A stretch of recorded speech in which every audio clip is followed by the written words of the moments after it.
Good morning, good afternoon, good evening. It depends upon when you're listening. We are the solution. Nothing changes if we change nothing. And I'm RKatz. I'm the director of the New York City Prevention Resource Center. We are funded by OASAS, the Office of Addiction Services and Support, and we're housed at Children's Aid. And here is my partner in crime. Hey everyone, ChevarF here again, Community Development Specialist with the New York City Prevention Resource Center. The sun is out. And I have a cardigan on. It may look like I have a robe on, but it's a cardigan. So anyone's seeing this, I'm not in my house clothes. I tell you just rolled out of bed, huh? Just rolled out of bed, but it's a cardigan. I'm channeling my inner Fred Rogers. You know, Mr. Rogers. One of my favorite shows growing up as a child. Yeah, so I'm channeling him. Yeah, I think we could use a lot of Mr. Rogers energy. I mean, I'm not gonna be politically correct. I'm not gonna hide anything. I'm struggling today. I'm struggling with the results of the last couple of days, but right. I'm also believing in what we do and the people we do it with, and we're gonna channel that too today. So excellent. Yeah, I mean, like the sun is out. The weather has been actually nice the past 2 days. At least for me, I'm a big sun guy, big warm weather guys. So, I mean, I'm pretty sure most people are sun people, but not too much of the warm weather. But it's putting light on life for me. In the light of what's transpired. But enough about that. Ronnie, how are you? Wearing my favorite color, purple. I did that on purpose because I wanted to bring light here. I'm having a hard time, to be honest. Understood. But I'm also relying on my recovery, which has taught me how to live life on life's terms. But I'm also thinking about people out there who may be struggling. Some of our listeners are celebrating. Some of them are struggling. If you're struggling, just think about just acknowledging your feelings. I don't want to say dealing because it's hard to deal with feelings. Acknowledging them and, speaking to someone who loves you and supports you, or absolutely, if necessary, reaching out and getting the help you need right now to get through this difficult time. Because for some of us, it's difficult, but not for everybody. So how are you doing? It's a toss-up for me. I live a positive life, and I push forward. But in the light of what happened, to your point, surrounding myself with people who are like-minded, who are a support system for me, who can help me help them figure out what's going on and what went wrong. I'll just say it. Let me be transparent. What went wrong? I'm not gonna be politically correct right now, and I do my best at that. But I think at the moment, honesty is the best way to go in expressing yourself, especially when you're talking to people. When you want to get the best out of you, I think being honest with yourself and honest with who you're talking to, and actually receiving honesty back from whomever you're speaking with, whether it's a therapist or a close friend or a family member, and you have to be honest in order to be able to heal, Mm-hmm. And I'm glad you shared, a moment ago about, the recovery and 12-step. And I think, finding some sort of system to help guide you or continue on the path. And like similar with you, and I like to celebrate Ronnie a lot, and Ronnie kind of blesses when I celebrate her. But I think it's important to celebrate the people around you, the people that you care about. And we did an episode many moons ago about giving flowers. I think it's important about letting people know that you care and that you appreciate them. Like I have a saying: don't celebrate me when I'm going, celebrate me while I'm here. I want to participate in that celebration. And I want you, Ronnie, and I want the listeners to participate in that celebration. And I think the interesting part about this particular episode, well, the time of the month, well, aside from the election, it's November. It's the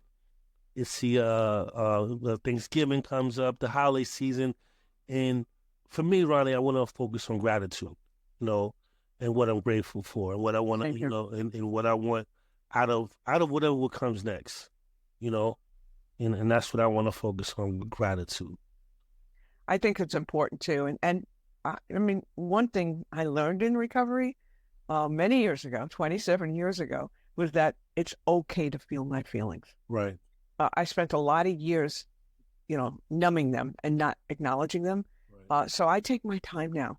It's okay for me to feel the way I feel. I just don't want to stay there, but I need to process it. So it's not just let me go from, I used to have two emotions. I used to tell people I either had euphoria or rage. I got a lot more now. So I'm being gentle with myself, but gratitude always puts me in a space where I can be positive. This morning I posted that I am grateful for my family and friends, so many of whom checked in with me yesterday, and we checked in with each other. And that's something we do, not just election time. We do it through life. And those are the people that we love and who get us through it. And, my chosen family has really been there for me. So I think what we can do today also is when we post this, put up some of the mental health resources that we did a couple of, shows ago, and just, maybe we put them up every show now, because people need to know that there's help for them out there, either personal or professional or a mixture of both. But we want to keep providing you with those resources because we can get through things, whether it's this or something else.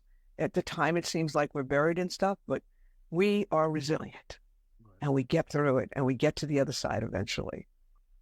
And I acknowledge something you said, because I want people to get rid of the stigma of mental health, right? And we all deal with some sort of mental health, right? Whether it's work-related, relationship-related, family-related, and it's a space where you are having a difficult time. Not because, the stigma, oh, you're crazy and you're this and that. No, that's not what it means. When it's a time where you're struggling, you need support. So Riley's saying, like, there's support out there for you. Don't feel that you have to be a certain type of person to get support. Everyone needs support. Everyone can get support. Everyone should reach for support. Whatever it looks like to you, look for that support. So again, for me also, I see therapy. I speak to friends. Like I said a moment ago, I keep like-minded people around me, and even people who challenge you or have a different opinion. I want to hear the other side sometimes, right? I want to hear what you have to say, right, am I doing the right thing? Or what you're saying, is it triggering to me, or is it like putting things into a different perspective or putting things in perspective? So that for me, it's important. Like, I wanted to address that, because talking about people who are outside of the realm of support of public health and mental health or misuse, what have you, there's stigmas attached to these things. And I think we have to tear these walls down. And it's unfortunate, man. People need support and they're afraid. We're in a different time now where people, especially younger people, are more open to getting support, what have you, or looking for support, whether it's dealing with anxiety, dealing with depression, and so forth.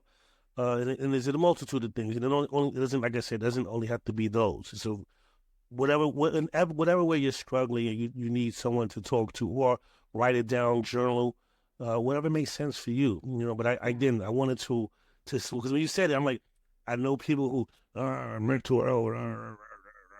They do that thing. Yeah, I know what you're saying.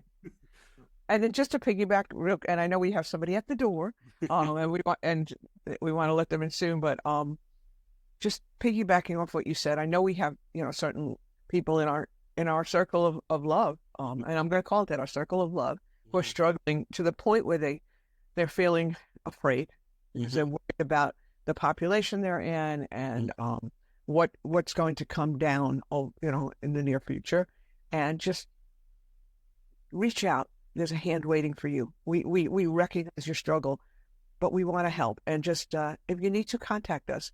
Let's instill hope within each other. In one of those communities, I'm concerned, I'm scared, but I'm also going to be proactive, and I'm going to protect what I love. So, and when I say protect, I mean in a way that it just, make sure that everything we have is protected. I'm not talking about violence. I'm talking about sensibility. Getting your ducks in a row. I understand. I understood everything. I know. But if you're struggling, especially, it's not over. Come on. Yeah. We're here for you, and so are other people. Please reach out and get the help, because we can get through this together. So on that note, should I bring our guest in? Absolutely. All right. And so sorry for sounding a little bit heavy, but there's a lot of feelings out there, and we'd be really negligent and remiss if we didn't acknowledge them. Okay. Our guest is entering now. We'll give them a second. Here they are. All right. Good morning. Good morning. How are you doing today? I'm taking it one breath at a time. How are you? Pretty much had that discussion a few minutes ago. Yeah, we're taking it one breath, one moment, just getting through each second. So we're gonna try to lift people up here. I'm sorry. Yeah, No, go for it. Go for it. I mean, I'll share my thought a little bit later. Actually, I'll just say it now. So, Nyrie, before you came on, we were talking exactly what, I think we're sharing the same thought process of taking it day by day, moment by moment. And what I usually share to people is be the best version of yourself for that moment, because the moment changes. So whatever that version that you need to be for that moment is the best for you at that moment. That doesn't mean being the same person all the time, because we can't. We're never going to be the same person all the time. But for that particular moment, just know you have a warm hug. Whoever listening from me, at least from me, from Chevar, you have a warm hug. If you don't like hugs, you get a warm dap, with a warm hello or a warm wave. You have someone like me who's out there, who does care, who does want to support, who wants to be there in your corner, and just know that there are people out there to support, especially in any time of need, and especially now because we're in an uncertain moment. So be the best version of yourself for this moment. So Nyrie, welcome. So Nyrie, what we like you to do is to introduce yourself to our listeners and talk about the work that you do in prevention. Yes, of course. Thank you so much, Ronni and Chevar. Hi, everyone. I'm Nyrie Smith. I use they, them, theirs pronouns, and I'm the Coalition Coordinator and Supervisor for CAMBA agency's Brooklyn YAS Coalition. And YAS stands for Youth Against Substance Misuse. We are a primary prevention and substance use coalition that is a special populations, meaning we service LGBTQIA plus youth and young adults between the ages of 13 and 29. However, we never really truly cap at 29 because we understand the services that we provide are very beneficial to people above 29, especially the queer and trans community, because we try to address substance initiation by utilizing the community to instruct environmental changes, by raising awareness of the LGBTQI plus community, and by, of course, having a safe space for the queer and trans youth to gather that is completely substance free. So we're partnered with Brooklyn YAS. That's who we are. We're partnered with Brooklyn Community Pride Center and hoping to host spaces, and not hoping to, we do host spaces, and we do events and we do outreach, and we try to bridge the gap when it comes to cultural competency within the LGBTQI plus community with the community we are in Brooklyn. We are predominantly servicing Central Brooklyn. However, since we are a coalition, we're made up of anyone, so you don't have to be part of our special populations to be a part of the coalition. And we like to travel, so we've been in all 5 boroughs at some point, even Staten Island, just to see what's going on there and make connections and give out services and referrals. And that's pretty much what we do. We have a campaign called Reducing Alcohol Access to Minors, which is specifically in Bushwick, but hopefully that's like the launch area of it, and then we can branch out beyond Bushwick. But that's working with businesses, local businesses, and bars and clubs to reduce the access by providing them services. So it's not punitive. It's about collaboration. It's about partnership. It's about bolstering the business owners in that area so they can give back to their community, and probably a lot more. But I think that's the longest intro, so I'm going to let it go. And a very comprehensive, well thought out intro. All right. So, Nyrie, you started off talking about some of the work that you're doing. Can you share or give us a bit more detail or insight on some of the highlights of the work that you do within Brooklyn YAS or RAAM, or throughout Brooklyn, or throughout the 5 boroughs, like you stated? I know you've been doing quite a few things. We've been doing a lot of things. Highlighting is going to be probably hard because I truly do love everything that we do. And that is not because I'm biased, but that is because at one point I wasn't a staff member for the coalition. I was just a coalition member, and they serviced me, and it helped a lot. So some of my favorite things that we have is honestly our programs. So our programs are funded by Department of Health, and we use that to tackle minority stress specifically. We realize that that is an issue due to lack of community and family acceptance, that if you don't see yourself or feel like you're being represented, or you don't feel like there's visibility, or you don't have camaraderie around you, that it could lead to trying to find something to relieve you of whatever day to day. At least I can speak from my own experience. That's how I felt. So with our programs, Poetic Justice Workshop has a special place in my heart because that was the first thing I ever participated in for Brooklyn YAS Coalition when I was just a little coalition member. And also, I just really love poetry. It was my undergrad. And so that has been going on for 3 years. It's in its third iteration this year. It has 3 more, workshops that happen. And then other than that is Gender Euphoria Makeup Workshop, which is also in its 3-year of itself, started in summer of 2022. I also was a participant in that, but more so actually a consultant, which was really, really cool. They wanted to have someone who had some makeup background, and I am a drag artist, so they brought me on. And so that has a special place because I helped it grow a little bit from both founders who started both of these, which were both interns one summer in 2022, which is really cool. And the coalition just kept voting to bring those workshops back. GEM turned into Transgender Euphoria Makeup Expo, which is a really great highlight. It's in its 3rd year. People keep voting it back. It keeps getting bigger. The art contest is our longest standing art program. It's in its 4th iteration. And that's going to be really fun because that also keeps growing and getting bigger. And it has a showcase, and it has multiple facets to it, which is what I think is really awesome about the art contest. Just because you submit doesn't mean it's about like winning or losing. Anyone who submits and is vulnerable to share their work, if you're part of the LGBTQIA plus community, gets art supplies to help endorse you to continue to do artwork and to continue to expand your own artist brand. You also get to sell your art at the Brooklyn Pride Fair. Every Pride we have a table, and we always get an extra table. So our artists who submit, whether you win or lose, it's not really about losing again, as I was stating, you get to sell your art there. So that's really cool. In the showcase, you get to hang up your art in the Brooklyn Community Pride Center for a whole month, which is awesome. And then your art's digitally hung for 3 months on Open Source Gallery, which is our original partner and co-facilitator of the art contest. So again, the art programs have a dear heart. We have a new art program this year. It's a standalone. It's the mural project. I finally can really get to talk about it. It's actually off its feed, no longer training wheels. We're partnered with Groundswell, which does amazing work if you ever see it. There's lots of their murals all over the 5 bureaus. You can see a lot in Prospect, Lefferts, and Park Slope. They have tons of murals around there, especially around Gowanus Canal. But we're working with them to put up a mural, hopefully in East New York, sometime in spring 2025, that will help raise visibility and awareness about the LGBTQI plus community, bring the community together, and a place that our community told us in a needs assessment is the least accepting of the queer and trans community. So we're really excited about that. We've been working on that for 2 years. That was like before me, honestly.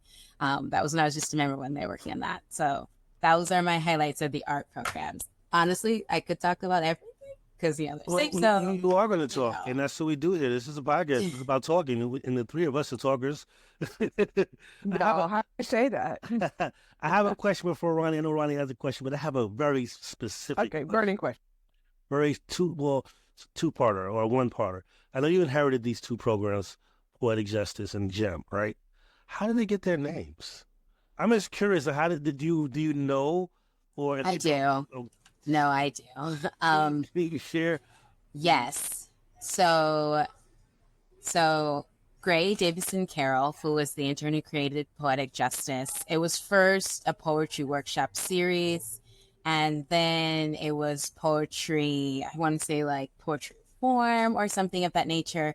I got hired on the staff. It was voted back on, and one of the main things when I was hired on the staff was to bolster up our art programs because I have a history with workshops and facilitation and things of that nature and social media and advertisement. And so I reached back out to Gray Davidson and I said, hey, it was voted to bring it back. Would you like to come back with it, as a co-facilitator, a part of the subcommittee? They said yes. And then we're like, we should like really staple a name so that this can be like a series that's a reoccurring series, not just a standalone 3-part or 2-part series. And so Gray and I decided we want to keep poetry something in it. And I want to say it was Gray who was like poetic justice. And then I like to shorten everything. So I was like, PJ, which is just really fun. And it's, it really rings with people. It's a little earworm. As for Ginger for Your Makeup Workshop was created by Aster Aguilar and was helped like with marketing and advertisement by Jay Fields. And Jay Fields used to be a staff member for Brooklyn YAS, and then Aster was the intern who created Ginger for Your Makeup Workshop for their university project. So they made the name the whole 9 yards. It did the whole thing all on their lonesome, and I was reached out to be a consultant prior to the name birth. Now, when it turned to Gem, that's just because, again, I like to shorten things. And when I did, I reached out to Aster and she gave me her blessing, which was awesome. Trans Gem came from myself of the trying to go back to Ginger for Your Makeup Workshop's original plan, which was to be exclusively for trans identifying and non-cisgender identifying people. Gem, as it got revoted back by the coalition, was asked to be more open to all of queer and trans people, which we adhere to because, we're a coalition. So what our coalition votes on, we will completely honor and respect. However, there were some people in our coalition who are like, Gem was at one point just for transgender people and non-cisgender conforming, not conforming, identifying persons. And so we were like, well, then let's make something for them. That's the birth of the expo. Wow. What a great story of the backgrounds, because we didn't know. And I'm laughing. You say you like to shorten things. NYC PRC, NYC Pop. I mean, we sharing that with you. That's a lot of impressive work. And, we've always been impressed with the work that CAMBA and Brooklyn YAS have been doing. And now let's narrow the focus a little bit. Let's go down that path of the strategic prevention framework path of prevention, because I know you've got a big initiative with that, with the special populations funding. What are you doing within that realm, in that spectrum? I will gladly talk about RAAM any day of the week. So what Ronnie is referring to is another one of our funders that we're very happy to have. Can you share what RAAM Oh, I'm getting into it. Don't worry, Chevar. You got to park it, friend. I got you. I want to give context before I give the whale. But yes, it's part of Oasis Special Pops Grant. And with that, we solely use all of that funding for a campaign that we call RAAM, which is Reducing Alcohol Access to Minors. Don't worry, I got you. Something that now I can confidently say I made up, and I immediately shortened. As soon as we made it, I said, it's going to be called RAAM, but this is what it stands for. But RAAM came out of necessity that with the Special Pops Grant, you want a substance of focus so that you could actually try to create impact. Right? So that you can have the community see some goal sets and have a evaluation plan that seems tangible, something that we can see and not too far of a distant future and is easy to wrap our mind around, because sometimes when you tackle all substance use and primary prevention, it can get a little convoluted where we're going next, what's the initiative. So we chose alcohol as our substance of focus in 2023. And then from there, we started thinking, well, what can we do? So we released a survey, did a community needs assessment. So we had a focus group. We had conversations, tagging along the work that we did in our programs, asking the participants there, talking to our coalition members, stakeholders in the community. And when we first were just trying to see, is alcohol an issue with the LGBTQI plus community? And if so, like where, how, what's going on? And our results told us that it's something that needs to be addressed, mostly because of social norms and media and how it doesn't seem to be an issue. People aren't really concerned about drinking as much as they're concerned about other substances. And yet it's still an issue inside the community. Specifically making it more queer and trans oriented, it's because it's just there. And that's what a lot of the queer and trans youth said in interviews that we had with them and in the surveys. It's like they it's not peer pressure. It's not, anything that you would think with certain other substances. It's just about the access. It's very accessible, and it's just there to be there. And so it's a pastime to have for any queer and trans youth 20 and under. And so then we try to think, well, what can we do with that? Because there's already a law, right? We want to reinforce the law that has to go with the whole SPIF, Strategic Prevention Framework. And we were like, but there's also already policies, there's already work being done behind this. So we were trying to figure out, again, trying to make it tangible for the community to understand, wrap their mind around taking all of Central Brooklyn. Though it sounds really cool when you say I'm taking on Central Brooklyn, it's a little hefty. So we were like, okay, where are the queer and trans youth going to get this access? Predominantly, that came back to us. It's Bushwick. A lot of Bushwick is one of in our catchment area of the neighborhoods we service. It was the top one received as the most accepting of the LGBTQIA plus community, which is awesome. However, it was also in the same tandem, said to have a lot of access to alcohol. But it's also because there's a lot of queer and trans bars and clubs there. And again, not condoning, not trying to sound negative about the bars or the businesses that are out there. However, there is just some different nuance when it comes to queer and trans youth. When they're looking for community, there's not a lot of community spaces or queer and trans friendly, like focused spaces where they can feel comfortable that are also 100% substance free, because they're not going to these businesses. The businesses are like, here's alcohol, have a great time. It's more so they're going to these businesses looking for community and friendship, and alcohol just seems to be there. Also, some of these businesses just don't have the money or the resources to safeguard themselves and protect their neighborhood, which is what RAAM is about.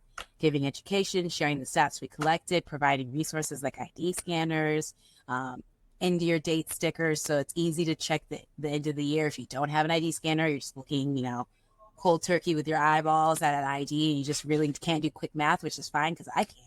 I'm gay. But at the same, that's not true. I shouldn't do that on the podcast. Gay people can do math. I just whatever. Just trying to set this neighborhood that is already doing great things for the queer and trans community up for continued success for the queer and trans community, and as well as using a referral program that goes inside the RAAM campaign.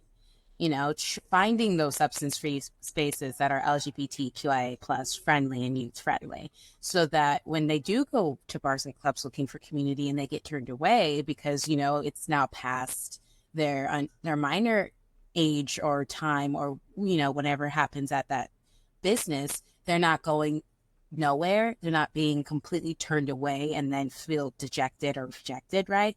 Instead, we want to have like a QR code that has a Google map where it just pops up all of these substance-free, LGBTQI plus friendly and youth-friendly spaces. And though it was hard to find them, we found them. And we're also hoping to encourage other people to foster them and have more out there. Or at least have like one night where like this night is dry, that kind of situation. Again, I could talk because RAAM is dear to me. That initiative was the first thing I did when I became the Coalition Coordinator. I worked with staff for a minute, but as soon as I became Coalition Coordinator, they're like, how do we use this special POP funding? And I said, I have ideas.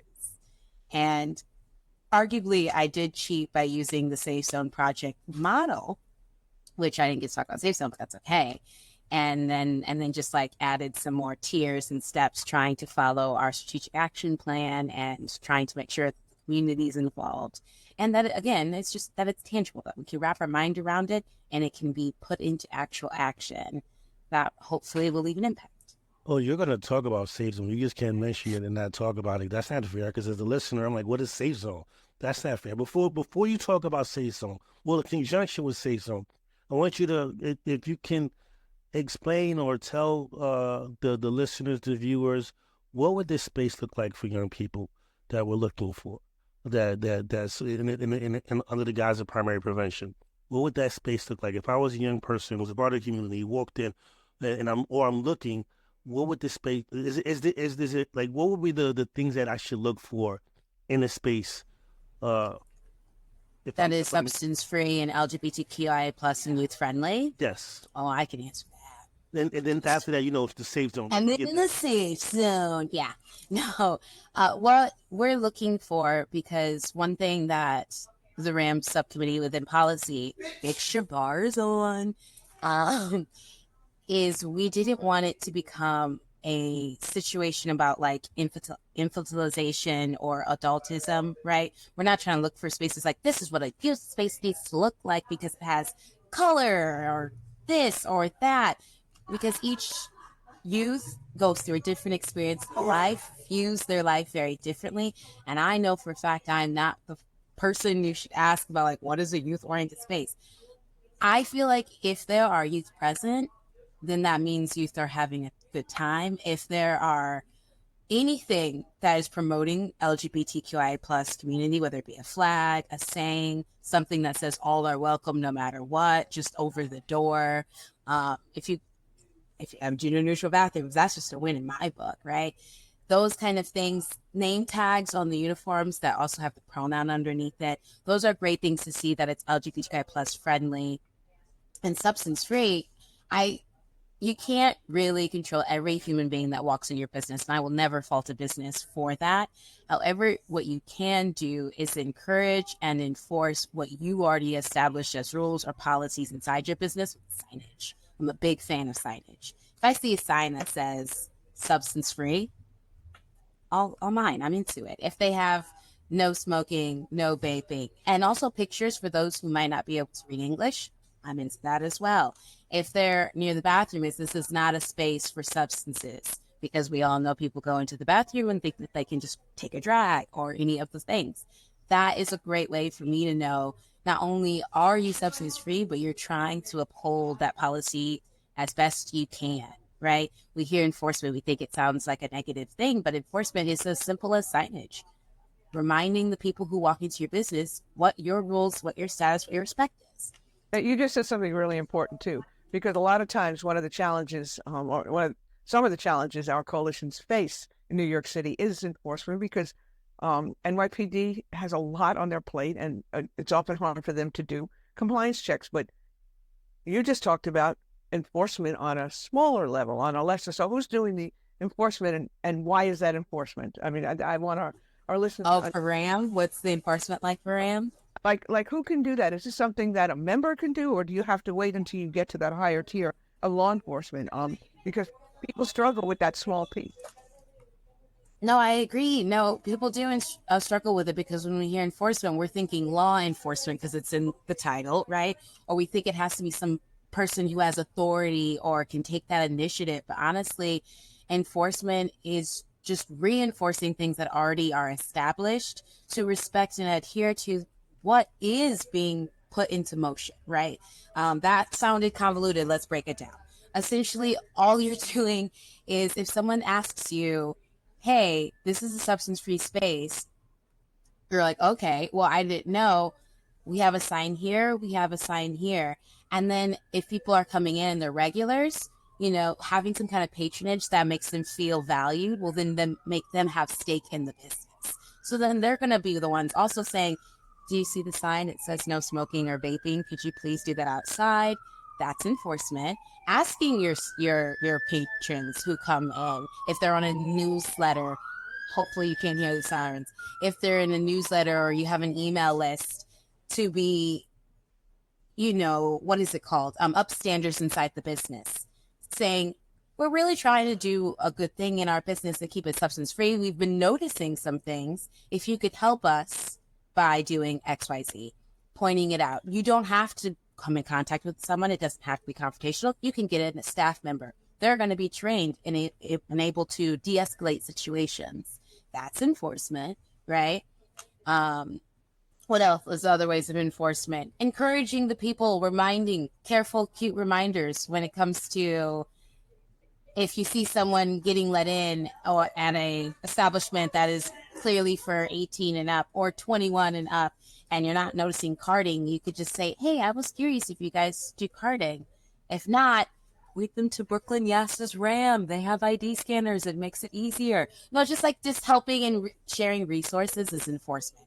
Honestly, it's my favorite kind of enforcement because it's making people feel empowered themselves, putting the power in the community's hands, and making people not feel ashamed or guilty because they want to adhere to something, but they just don't know how, or they just can't because they don't have resources or access. Hopefully that made sense. Larry, we have a really important question that's coming up next, but I need 30 seconds for you to explain what safe zone is. You still have not said what safe zone. You got 30 seconds. I could do that in 30 seconds. Safe Zone is the very first thing Brooklyn YAS has ever done when it was born in 2019, which is go into businesses and communities, organizations in our local neighborhood and the neighborhoods that we service, and give them a simple sticker that says we're an ally and has a rainbow on it and Brooklyn YAS's logo so that it says it's inclusive to all. And we explain to them what does that mean. We explain to them who they are, and that is Safe Zone. It's on hiatus. Bing bong. And also I want to say, don't worry about the sounds in the background. Larry, that brings character to our show. We are New Yorkers. And if you ever listen to our show or watch the show, there's train noises in my background, ambulance noises in my background. So it is character. So we let our audience know this is character. This is those sirens, they're a part of our show. So, but about a week or two ago, you participated, you led a really cool event. You moderated an event about cannabis. Can you talk about that for our listeners? Give us some detail. How was it? What did you get from it? What's the plan? What are the next steps? Yes, I love how you set it up so vaguely so I can give all the details. I don't mind that at all because you know I like to talk. No, apologies. So, yes, I am the Coalition Coordinator for YAS and also a coalition member of Partners of Prevention, POP, which is underneath NYC's Prevention Resource Center, PRC, which is on the podcast that I'm on. And they did a town hall October 23rd. I believe that was a Wednesday. Don't quote me on that part, but it was definitely the 23rd from 6 p.m. to 8 p.m., all surrounding cannabis. And it's can we talk about cannabis was the title. I had to think about it because my brain always wants to say, let's talk about cannabis, but can we talk about cannabis? And the conversation was exactly the theme and the title of the town hall. We talked about cannabis, specifically the access and retail access for minors in Brooklyn and technically all of the boroughs. We brought in we had seven panelists from different sectors. If you're a longtime member of this podcast, you know what I'm saying when I say sectors, but if you're not, that's okay. There are 12 sectors, a part of a coalition. And we brought 7 of them on. We brought a business owner. We brought a government official. So that's part of government agency. We had a Department of Education. So that's schools and institution academics. We had someone who was a parent. That just represents parent. We had youth. That just represents youth. And we had someone who was part of substance prevention. So that's a provider or a health navigator, right? So that's in the substance use or organization bracket of the sector. And they talked about their experiences. They talked about what they see in their neighborhoods. They talked about what they saw in their sectors, in their field, all surrounding cannabis and the access minors have with both retail access and otherwise. I was the moderator and part of the subcommittee or just the committee of the town hall, which was really awesome. I co-chaired it with Fatima. I don't know. Has Fatima ever been on the podcast? Do we know who Fatima is? Good. Great. So then you already know this goat. She's amazing. Love her. So we co-chaired the town hall using, what we had, our resources, past experiences in the subcommittee to build it up and make sure that it was accessible as possible. It was digital. It was a virtual town hall through webinar. It was very successful. We definitely want to do something like it again. You'll just have to continue to listen to both podcasts and follow them on Instagram to find out, or just join the coalition and become part of the subcommittee. Those are all your options. However, my best takeaway from the town hall was all the things that I learned that I didn't realize I was going to learn. I find myself not to be like the expert or on the monolith of all things cannabis. I know for a fact I'm not. However, when you work in substance prevention, you find yourself sometimes feeling like you're in the same types of conversations, talking about the same kind of stratagems or issues, or what are the risk factors versus the protective factors. And it kind of sometimes feels like that hamster wheel where you're just trying to lead your way into action. But you have to keep raising awareness so that more people can join you to raise to action. This town hall was not necessarily that. I found myself not on the same wheel I get when I'm talking about substance use prevention, which was really, really cool for me. Specifically, we had a business owner, Mr. Ordunia, amazing guy. He shared a lot of information about licensed dispensaries versus illegal smoke shops, unlicensed smoke shops, the policies that are already in place, right? That was really fun for me, but also not just about business, but also like his experience too, and the cultural experience he has as in his own identities, his own intersectionality. I just deeply enjoyed the youth and just hearing that. It was a freshman and high school friends. Let me emphasize that. A freshman in high school was willing to have a conversation about cannabis. It can be met, it could be happened, it can be made, and I was really intrigued by that. We also had a religion sector. I almost forgot. How could I forget that? We had a religion sector. Yes, we had Reverend Addie. She's amazing. Deeply appreciate and love her. Yeah, it was incredible. And we're going to include a link to it, in the description for this, because NYC Pop put it on YouTube. And I just want to say NYC Pop is funded by the State Opioid Response grant from OSS, and we started them during the pandemic, and then they catapulted into such success they became their own group, their own coalition, and now they are just knocking it out of the park. So we're very proud of NYC Pop. And Nyrie, that was an amazing endeavor. You were a great host, and I learned so much. And it takes a lot. I've been in this field like for centuries, and it takes a lot. But now I'm going to turn it over to Chevar. Wow, you guys about that? So, Nyrie, we're going to close out soon, right? We do want you back as a guest and additional Pop members to talk even deeper about the conversation. Like Riley said, we're going to put that video in our description. I'm going to link it somewhere somehow in the video that we're going to post. But with that said, we actually, before you came on, we were talking about gratitude. We normally have a different type of question, but this is the time of the year where people struggle, especially what just happened a few days ago. People struggle. But can you just think about what keeps you going? What are you grateful for? And while you think about that, and I'm going to steal from Nyrie, I'm going to go first. You're going to say you have to do the whole spiel so they know why I say that, because now it just sounds narcissistic. We're not. You want to say it? Well, because it's like I'm not a fan of asking others to do things if I'm not willing to do it myself. So I'll go first. Absolutely. So yes, what Nyrie said. What am I grateful for? I was thinking about this while we were talking, and I am grateful for being able to temporarily disconnect, right? And what I mean by that is I've actually removed myself from social media for a time being, just because I wanted to disconnect and decompress and be able to adjust to myself. I haven't been watching the news, so I'm grateful because some people can't disconnect at all, and some people can't, don't have an outlet where they can remove themselves from whatever trauma, whatever's going on that's keeping them from being their best selves for that moment, like I said earlier. So I'm grateful for the fact that I'm allowing myself to be able to temporarily disconnect. That makes sense. Nyrie, are you ready? Yes, I am. In truth, with light of yesterday and a lot of things, it's been a very interesting 2024, but it's also been an interesting last 4.5 years. Honestly,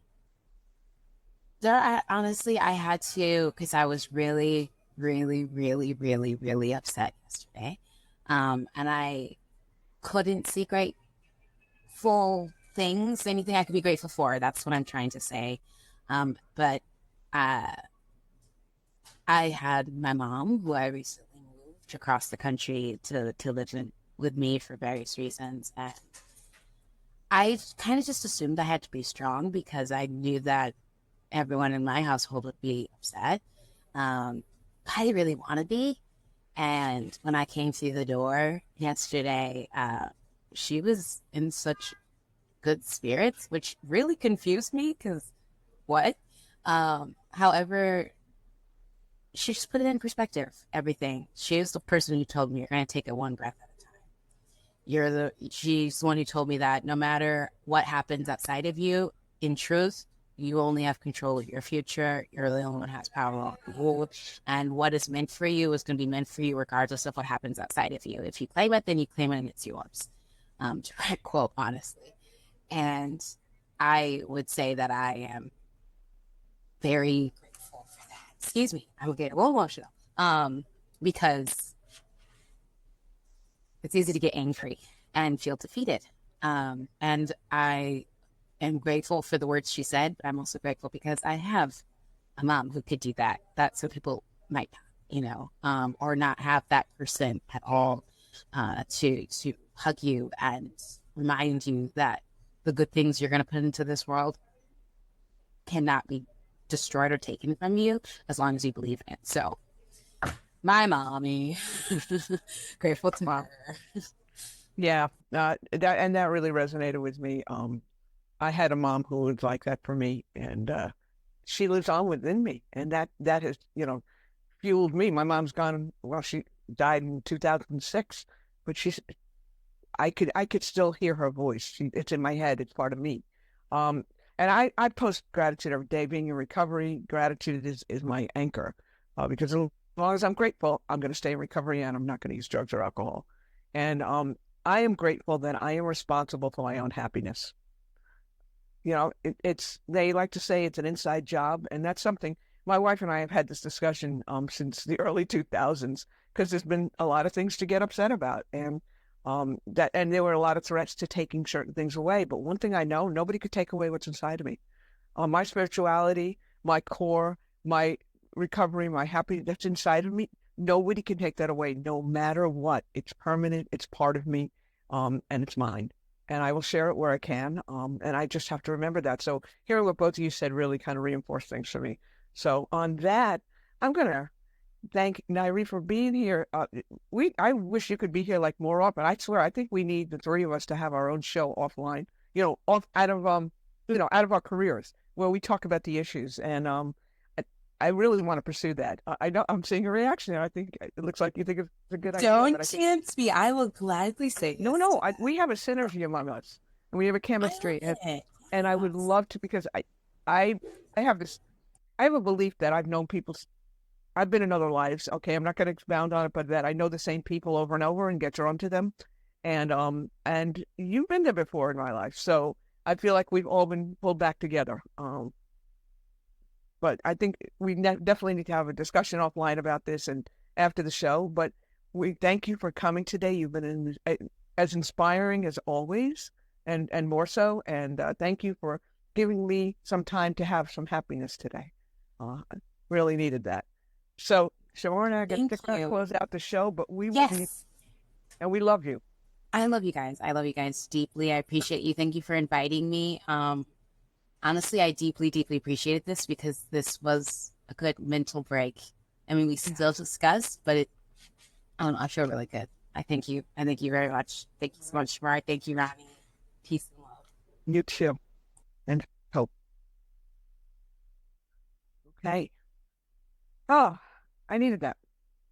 Sorry about the question. It's like one of those things, we were talking about it. And then, again, like I stated, I just want people to know that there's some sort of a light where you don't think there's a light. There's a light.